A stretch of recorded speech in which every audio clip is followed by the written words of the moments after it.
welcome, Khush Amadin, to my kitchen. My name is Iman and today we'll be making an amazing brunch dish from Afghanistan called Sambosa.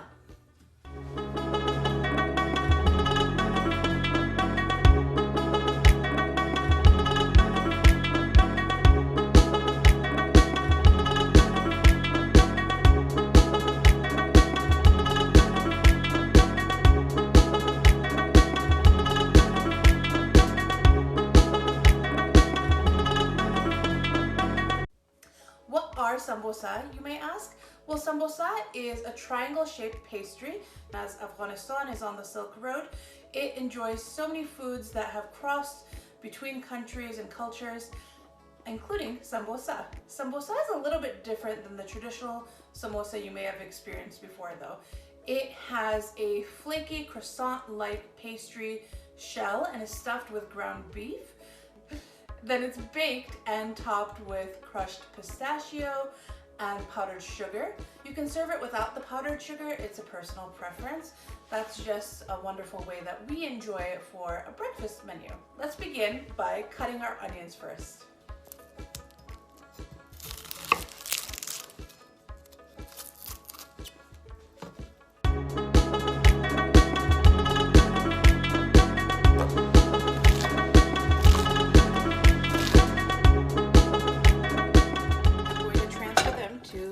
This shallow wide pan to cook them until they are translucent golden brown.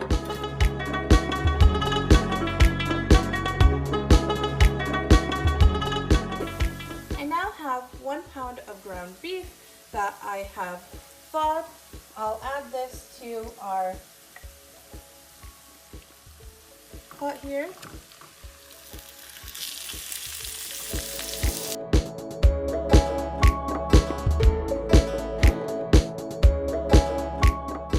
You can see now that the ground beef has completed cooking, so I'm going to transfer it to a bowl to stuff our sambosa with. We're ready for the super fun part, which is stuffing our puff pastry sheets. You're welcome to make dough from scratch, however, many Afghans use these puff pastry sheets. These puff pastry sheets are perfect and will accomplish the exact same result as a homemade dough because the homemade dough you would be making is puff pastry. When you get this and you open your package, there will be 2 rolls inside.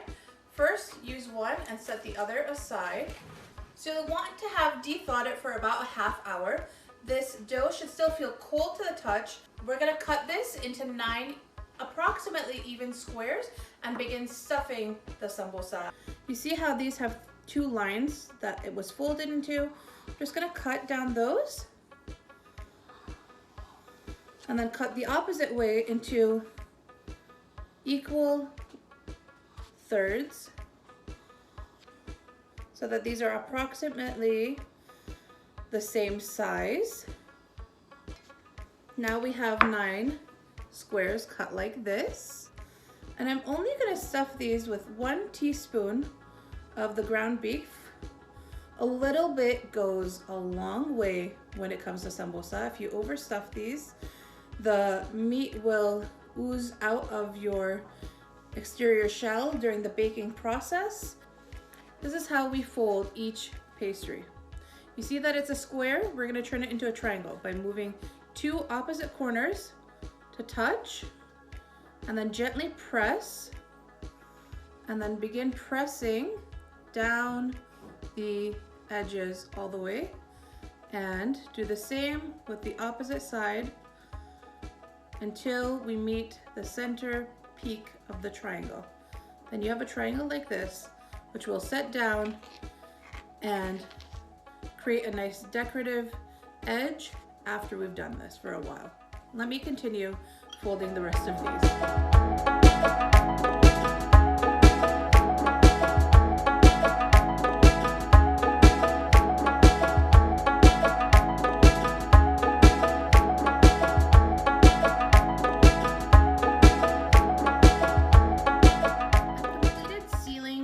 Sambosa, and what I'm going to do is take a fork, just a regular eating fork, and use this to create a decorative sort of edge around the sambosa. I'm gonna go up until this point here on my fork on the dough to create a nice pattern on the edge. And all I'm doing is simply pressing it down onto the dough, but not so hard that you'll tear your dough. This doesn't require a hard press. We'll continue this on for the rest of these. Just pushing down and letting it lift up. Then you'll get this pretty little design on the edges for when it's cooked, and it also helps really seal the dough in case some of your dough didn't connect well. Don't worry, this will make sure that they stay closed. We've completed stuffing our sambosa, and now what I'm gonna do is I took a regular cookie sheet and lined it with aluminum foil. I'm gonna spray it with spray oil. If you do not have spray oil, just grease the bottom of your pan like you would for cookies with oil or butter and assemble these on there. They just need to not touch. They don't have to be widely spaced apart. And what we're gonna do next is wash these with an egg wash. You don't have to do this step. The reason why I do an egg wash is it gives a sambosa a nice golden color on the outside. I'll leave one of these without an egg wash to show you the side-by-side comparison of what it looks like if you don't do this egg wash. All I have here is an egg. Oops. I'm just gonna crack it into the small bowl and whisk my egg by going in a circular motion like this into the egg until the yolk, the yellow part, and the egg white, the clearish part, mix together just like you do when you're making an omelet. Now I have a kitchen brush. You can find these at any home goods type of store. I'm gonna put the brush into the egg, dip it in there, and just brush this gently over all the surfaces that are showing of the sambosa. You don't have to get the side that's on the pan, the bottom part, that's fine, because this is just to give it that nice golden sheen color. If you don't have a brush, if this whole egg wash concept seems daunting to you, just make your sambosa like this and put it on the oven. When we were really young, honestly at like 7 years old, I didn't actually know how to make sambosa, but we know that my mom loved it.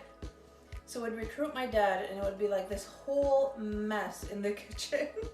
Oh, it's such a sweet memory. Like everything was everywhere. I don't know why we used like 20 bowls and pots, it seems like, just to make sambosa, which as you can see doesn't require a lot, but I think because he was dealing with 3 unruly children who were insisting that we had to, which really was him cooking and letting us think that we were cooking, we had to cook the brunch for my mom.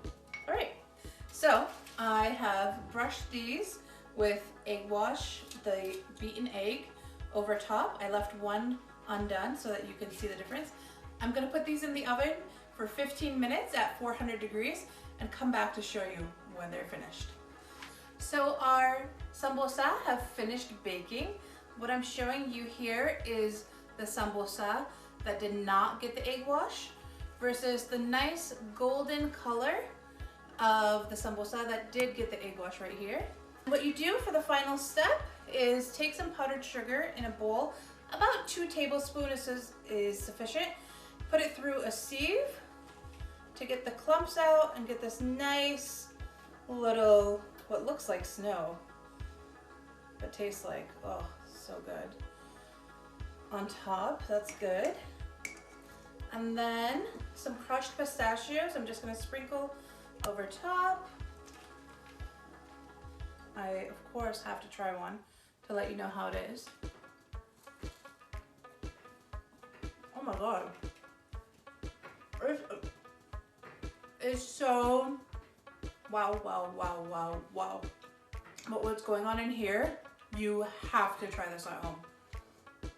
Such a nice buttery texture, this flakiness on the inside. It's a little hint of sweetness, combined with the savory beef. And it goes really well because the ground beef actually has a tiny bit of sweetness from onions. So it seems like unusual flavors, but it's a very compatible flavor profile. I have powdered sugar all over me, but I do not mind because that was very worth it. I'm so excited for you all to try this in your kitchens. For appetizers in the evening before dinner, you can just serve it plain as is without any powdered sugar and get a similar but different complementary sort of flavor profile. I hope you all enjoy it, and I'm so looking forward to seeing it remade in your kitchens. Join me again here next time. Thank you for coming. Khudafis.